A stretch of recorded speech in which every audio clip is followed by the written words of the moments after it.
আসসালামু আলাইকুম। আপনাদের সাথে আছে আমি মোহাম্মদ আবু সুফিয়ান শেখ। আশা করি সবাই ভালো আছেন। আপনি কি জানেন বাংলাদেশের একটা হাই স্কুলের টিচার মাস গেলে প্রায় 1 লক্ষ টাকা স্যালারি পায়?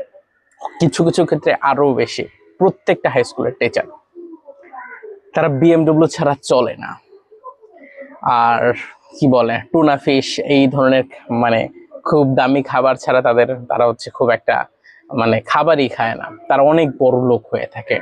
তারা খুব দামি দামি জামা কাপড় পরে। ইন কেস তাদের কি পরিমাণ যে ইনকাম, তাদের কোচিং এ মনে করেন 400-500 স্টুডেন্ট থাকে এক একটা ব্যাচে। এই ধরনের চিন্তা হচ্ছে আমাদের অনেক মানুষের আছে। টিচারদের কেন বেতন বাড়ানো দরকার আপনি জানেন? কখনো ভাবছেন বিষয়টা? আসলে একজন টিচার সে কত টাকা মাস গেলে আসলে স্যালারি পায়?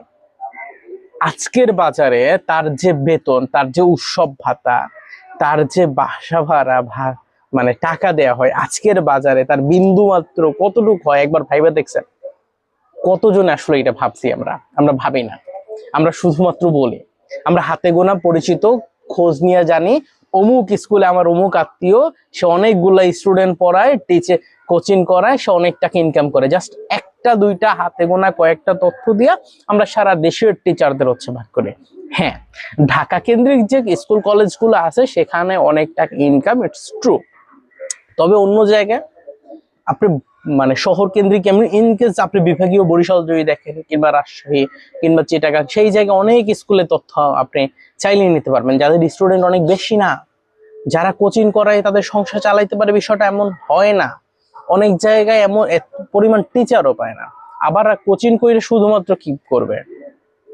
আসলে আমরা টিচারদের ক্ষেত্রে যেটা বেশি হয় সেটা হচ্ছে আমরা ফিক্সড করে রাখি তারা কোচিং করায় ইনকাম করবে। বিষয়টা হচ্ছে এমন, কারণ কি আসলে যখন স্যালারিতে খুব বেশি পাওয়া যায় না, মাস গেলে এমন একটা টাকা তাদের অ্যাকাউন্টে ঢোকে যে টাকায় তার সংসার চলে না ভাই।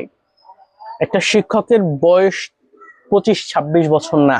আপনি খোঁজ দেখেন আপনার টিচারের বয়স কত।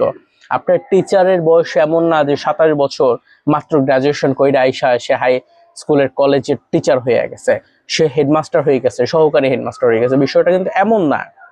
তার যথেষ্ট বয়স হয়েছে, তার ছেলে মেয়ে আছে, তাদের ছেলে মেয়ের বিয়ে দেওয়ার বয়স হয়েছে। এখন কথা অনেকে বলে যে তাহলে অল্টারনেটিভ কেন সে ইনকামের কথা খুঁজলো না?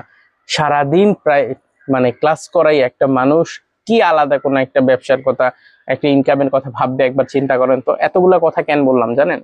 বাংলাদেশের শিক্ষকদের নাজেহাল অবস্থা। বাংলাদেশের শিক্ষকরা বিভিন্ন সময় দেখে আসলে আন্দোলন করে। অনেকে আমরা বলি একটা শিক্ষক কতটা নিচে নামলে আন্দোলন করতে পারে টাকার জন্য।